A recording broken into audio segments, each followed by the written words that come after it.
I was just casually recording my reaction to Run episodes 118 and 119 for Patreon, and I saw that there is a brand new interview with Pharrell and RM talking, producing their upcoming collaboration, and more, bitch. Let's watch this because I want to see it. Once again, this is the same thing as the Jin interview yesterday. Wasn't planning on recording this. Need to see it? Now, let's go. Oh, I forgot to do my introduction. Hey everyone, I'm Landon. Welcome to my channel, bitch. Let's go. You know BTS? I did see a clip of this on TikTok also. That was in the middle whenever I was in between episodes. It made me happy, and I'll point it out whenever I get there. But this is about to be real, and we're watching the whole thing, okay? I'm not sure if you remember it or not, but we've met at Of course. Billboard Music Awards Yes, What? in 2018. Yeah, Do you remember? We took a photo. We took a photo I together. wanted to work then. Stop it. Yeah. Pharrell, June. Pharrell, June. Don't let him steal your masters, though. I've heard some things about Pharrell, June, okay? Okay? But the only time I'm gonna say that. And now let's enjoy the rest of the podcast, or whatever, interview. First Look of at this all, look. Thank you Thank you, Rolling Stone, for doing having this. me. Thank you for having Thank you me for as well. as well. You know, I think that there's a huge benefit in writing and producing for other people. I'm pretty sure you may feel that way as well, but it allows me to go to places that I wouldn't go for myself. Yeah. And as much as it feels like, you know, I may know what I'm doing when I'm doing songs that I'm, you know, featured as a solo artist, some people know, but most people don't know that all of my solo efforts have always been songs that I have written and produced for other people. In fact, when I try to write songs for myself or produce songs for myself, they always are too complex and seem much more like a puzzle than they do, you know, a jam, you know, like a Right. bop. But I do those for other people. So for me, oftentimes my best stuff is the stuff that I poach back for myself. I don't know. how it is for Interesting. you. In 2005, I was just an elementary school kid, and I just wanted to be a rapper. As I got to know what's rap, it's basically it's rhythm and poetry. I really felt attracted for this whole genre to send the messages to the world. Actually, it's really embarrassing to answer about all this in front of Pharrell. my idol. Yeah, But honestly. for me, it's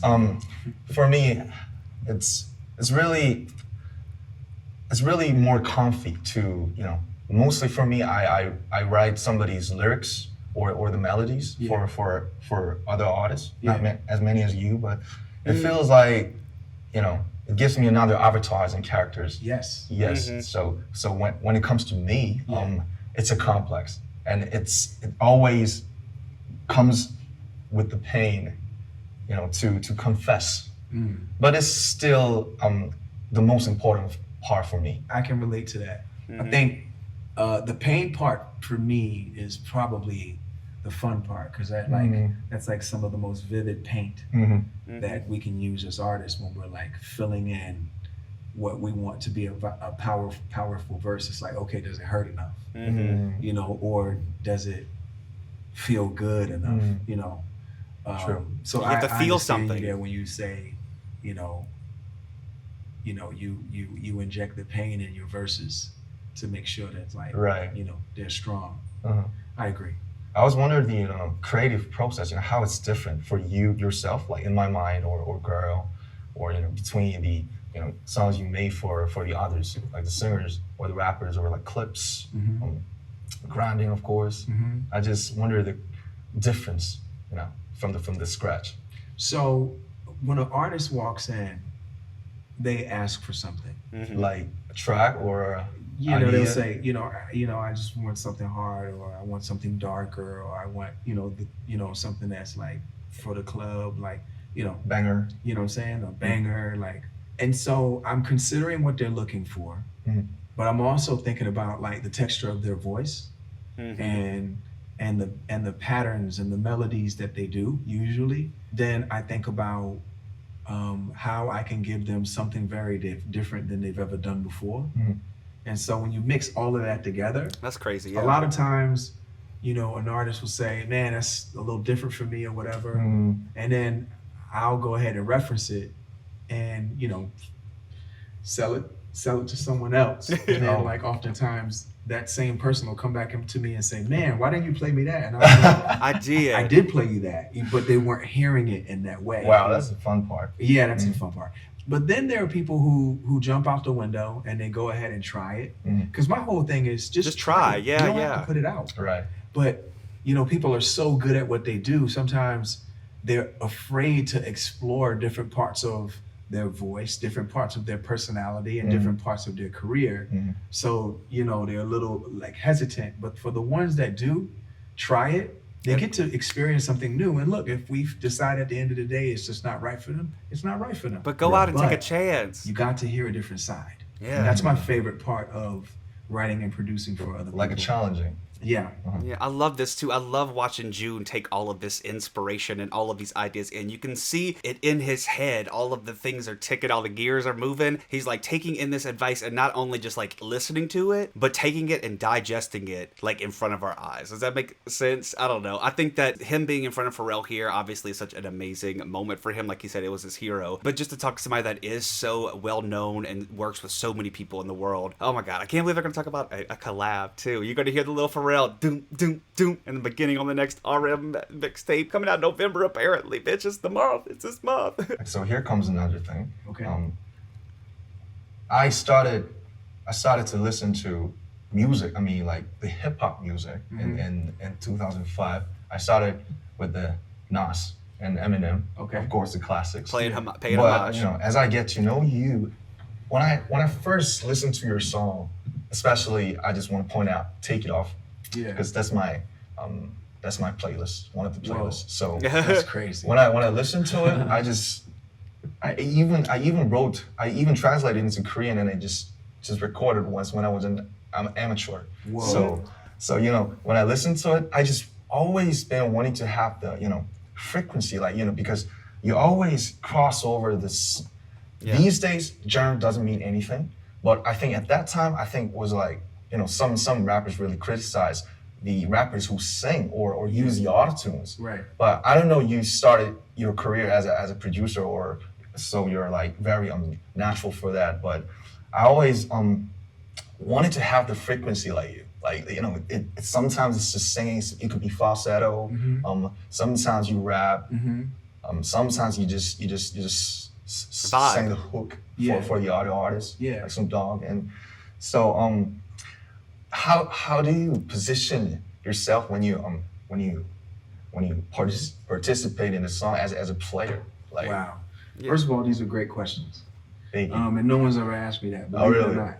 Like, no, I've never had a journalist ever ask me that. That really matters to me. And see, he's not a journalist either. He's a musician, and that's why this conversation is completely different from any interview that you'll ever hear of an interview asking Pharrell questions or an interview asking Namjoon questions. That's what I was trying to say. It's like, it's this whole different aura of just June picking his brain and taking it all in that just feels so different from any type of interview that I've ever seen before. And so like I said, literally the last time I stopped the video, I cannot even fathom what a collab like that would be. My God.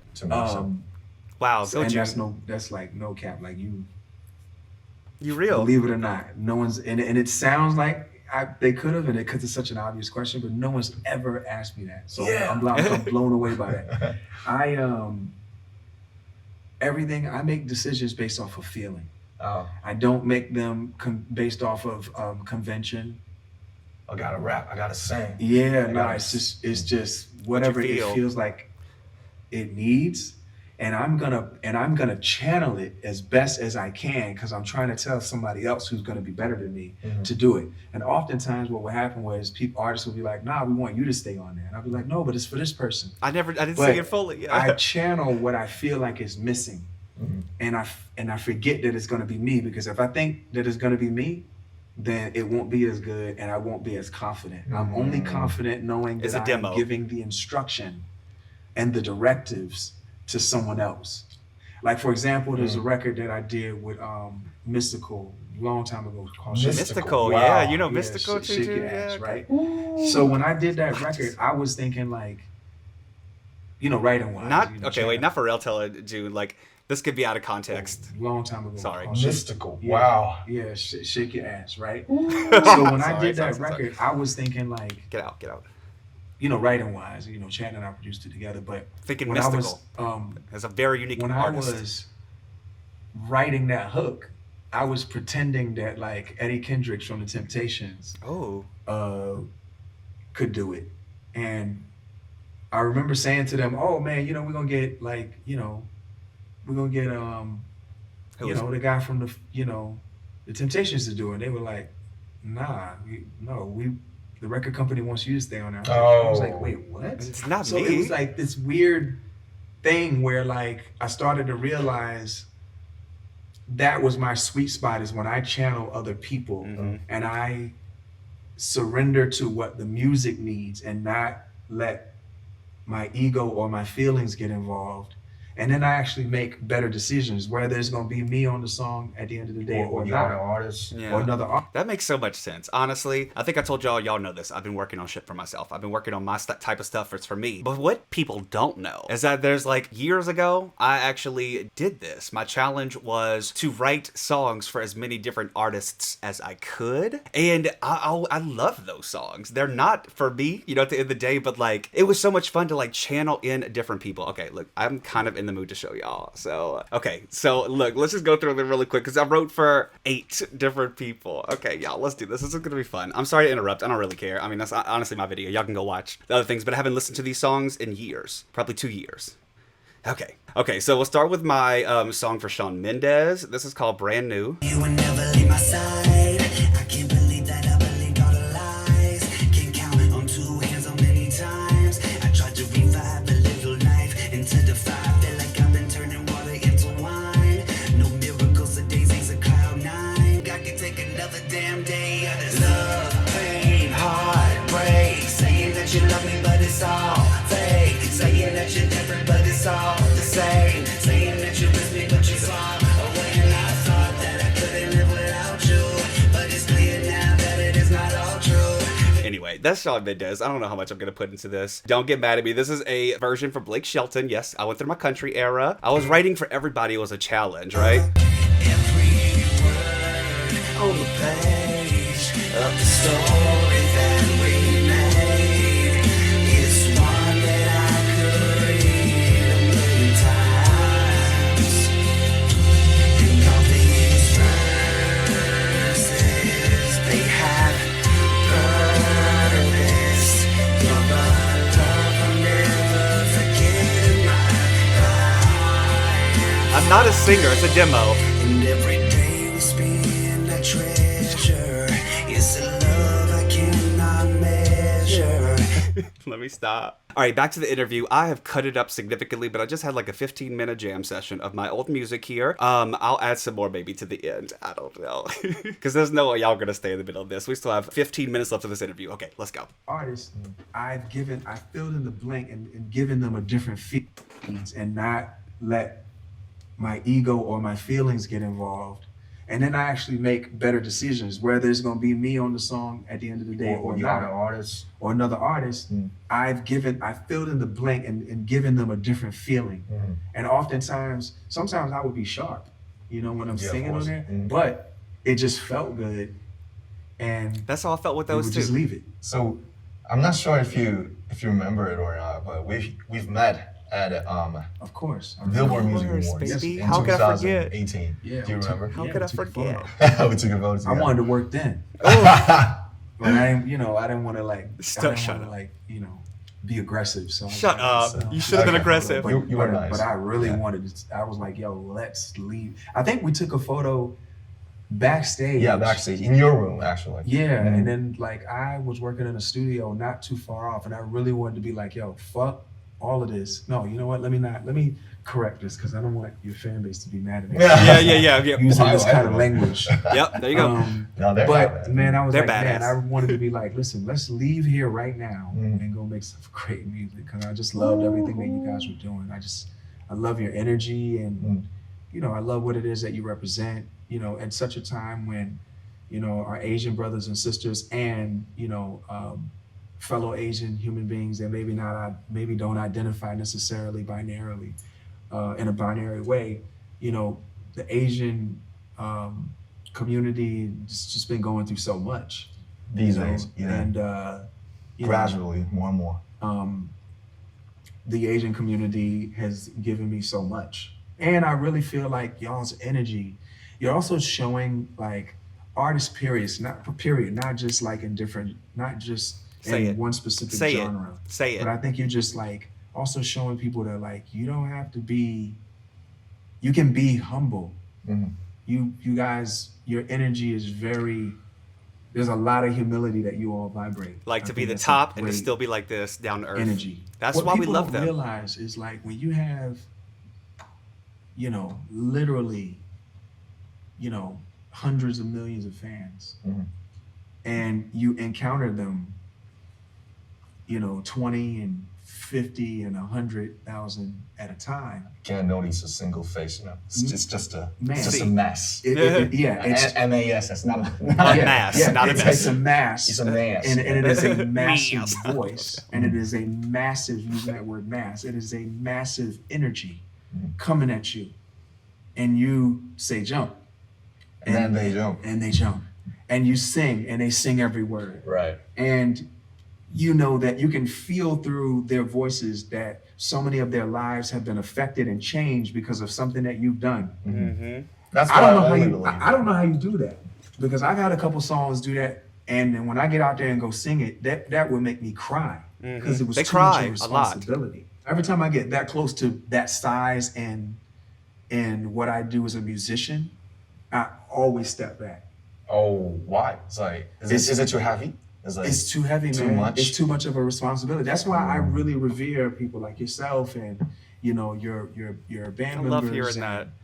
other artists like B and J and like, man, what y'all go out there and go face every night on that stage. It is humbling and it's overwhelming, and sometimes your nervous system got to be built for that. Of course. Yeah. Let me ask you this: how do you deal after you come off the stage feeling electrified and shocked? I just talked about this in my how do you decompress other or do you reaction, Bring the decompress Soul. or do you purge? Like, how do you do that?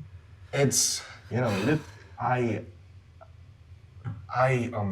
my first performing was in front of like 10 people in some small clubs when I was like 15. Okay. And I like forgot like most of the lyrics. So at that time, I just realized that I'm not a star type. I'm not a like a front man and could enjoy all this shit and just it's like Kurt Cobain or Mick Jagger. I'm not that type of. I'm just a human just who loves writing music and just the energy. So every night, like for example, we had these stadium shows in Las Vegas last April. Yeah. It was 4, but like every night is a challenge. It's like same set list. It's like maybe the same flow, sort of type, little different, but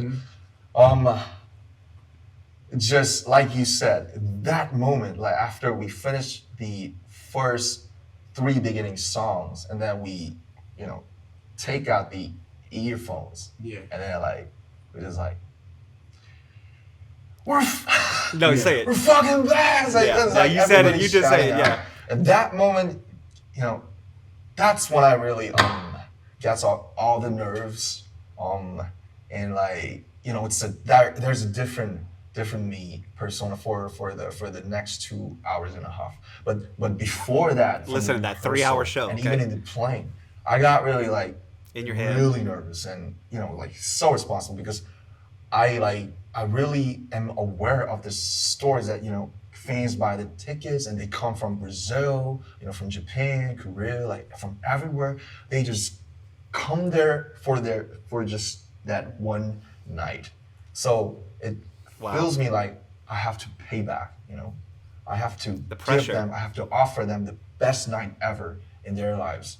So it's a mess and it's a too much energy. But I'm a human and I really get nervous and I really sometimes get depressed by and even get swallowed by all the energies. But I'm trying and I try to deal with it because I'm a human and I love the music.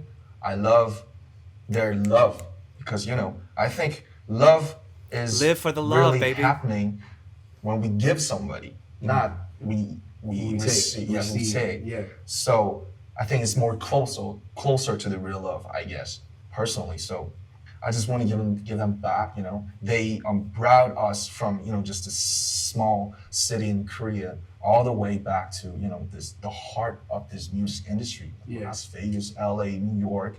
You know, me having an interview with Pharrell, it could happen because of fans all over the world. I'm just always grateful, and I just don't want to disappoint them. You How never do you will. define? How do you position Yeah. yourself? Like, you're a producer, yeah, you may be a rapper, you may be a singer, Yeah. maybe a CEO. Yeah. All of the father, above. Yeah. This okay, a wait. husband. Yeah. Remember I told you I was gonna tell y'all the clip that I saw? So, It was like, this. You're a producer, yeah, you may be a rapper, you may be a singer, Yeah. maybe a CEO, Yeah. father, Yeah. He said that one different. a husband. Yeah. Like, what's He said father and husband different. Of course, the name Pharrell explains everything, but except that how will you define yourself? Like, I don't know. I mean, I'm a public servant first. public servant. Yeah. I like that. I like that Yeah. word. Yeah, and when you serve the public, you're doing it's what Something for that's- public. Yeah, and that's God's will. I'm a believer. Oh, you believe it. Yeah, I believe the universe is real. For me, God is the universe. Mhm. We're in the universe. And then again, being a public servant, being a father, a husband, and then music is like everything for me because music's the skeleton key. I'm a that's musician. opening up every door. for Still me to- music. Yeah, it's like the center of everything. Because Of course. without that, I wasn't able to do all the stuff that I'm able to do. And then I definitely had my struggles with having a lack of a sense of purpose. I think. When? Agreed. Like, Right around 2005, when I put out In My Mind, in my mind. I just felt like After man, that? Right after that? as soon as it didn't do what I wanted it to do, I mean, culturally, it made an impression, but it didn't do it egotistically. It didn't perform the way I wanted it to, chart-wise. Like, it just didn't do what I was used to at that time, and that really hit me hard. So that made me start to think about like purpose and things having real, true DNA and not just aesthetic perversion, but like real, true, like meaning. And something that could be meaningful to people, but at the same time still fun. And I've always loved a girl, so that was always going to be a part of it. But so I understand what that is. I know what it's like to hit that place in your career, and for whatever reason. I mean, you guys are doing fine, but I think That look in from June's what I'm face. hearing and what I'm understanding, you guys hit a place where you were like, what are we doing? Who are we? Black Are Swan we who era. we said we were. Right. And as you think about who you are and you think about what you mean and what your intentions are, it's like also kind of determining who you want to be. I mean, how's that feel? Like, where are you in that process right now? Oh. Because you're working on a solo record, right? Yes, like 90% of the work is done. Okay. I've released some mixtape as a one of the member of the band, but I think it was just like experiments. I think this time it's maybe my official first solo album Debut. Okay. that I could feel enough. Okay. I don't know it's gonna be like I don't know if I would feel like you after my mind or not, but I think it'll happen after when I release it. Yeah. So I'm just dependent on the time, but it's been just like 10 years after we had our debut as a team. So K-pop is Changed. all about the band and the groups. And actually, I told you, I personally started my career as a rapper and as a poet. Yeah. So that was a tricky part actually, because the K-pop is like a mix. Yeah. It's like a mix of American pop music, all the visuals and the choreos and social medias and stuff. It's really intense and really hectic. So it has some pros and cons of its own. Yeah. So after 10 years, I think it was not our intention, but we took it. But we actually became a sort of a social figure. So a K-pop band going to have a speech at the UN or meeting the presidents.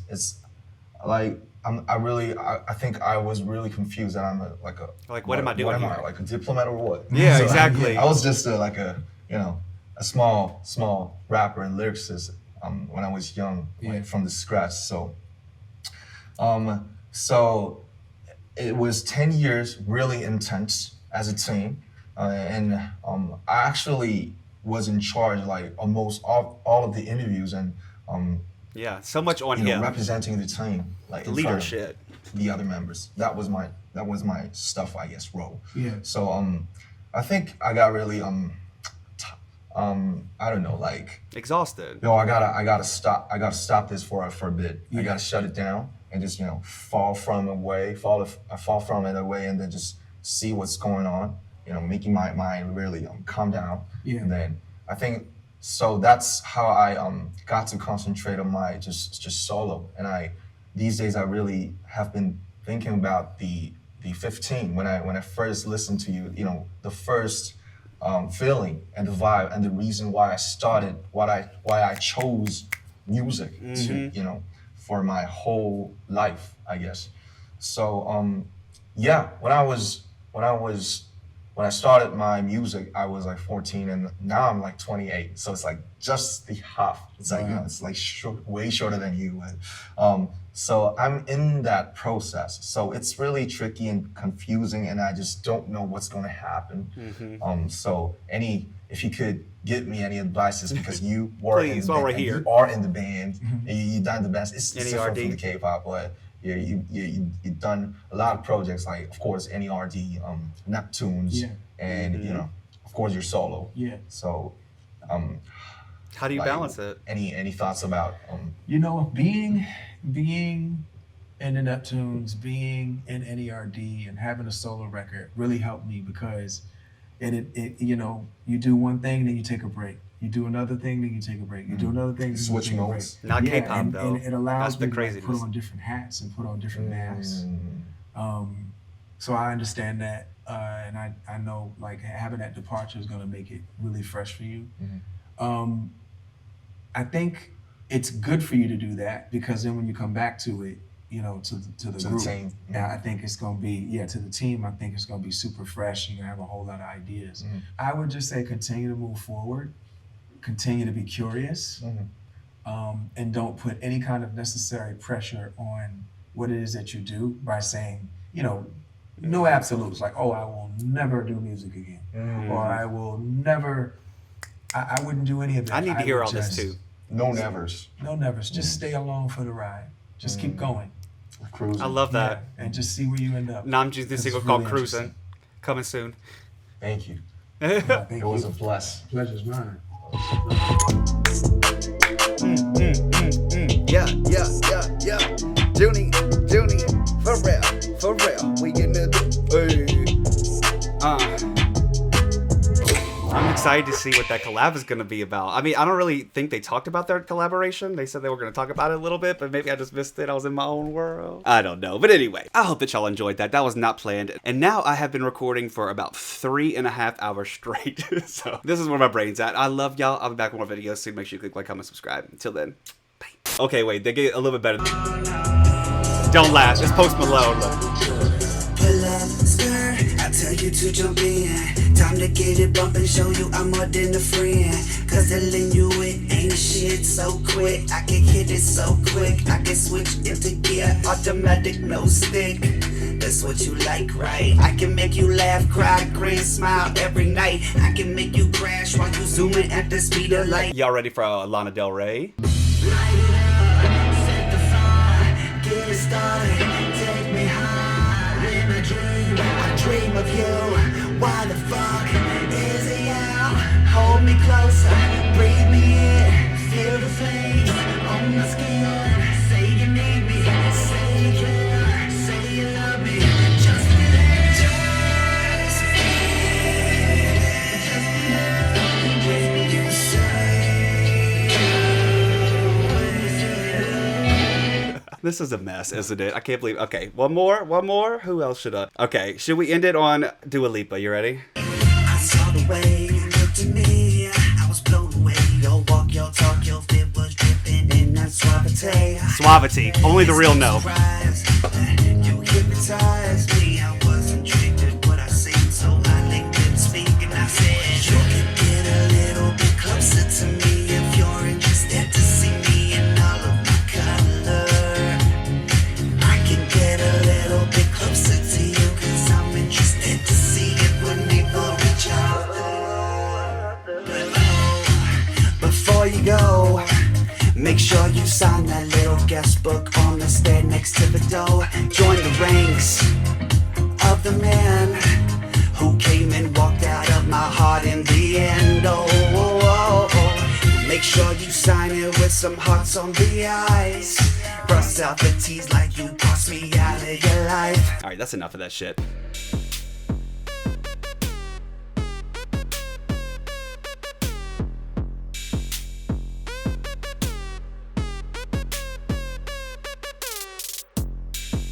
Would love to know them by name. So,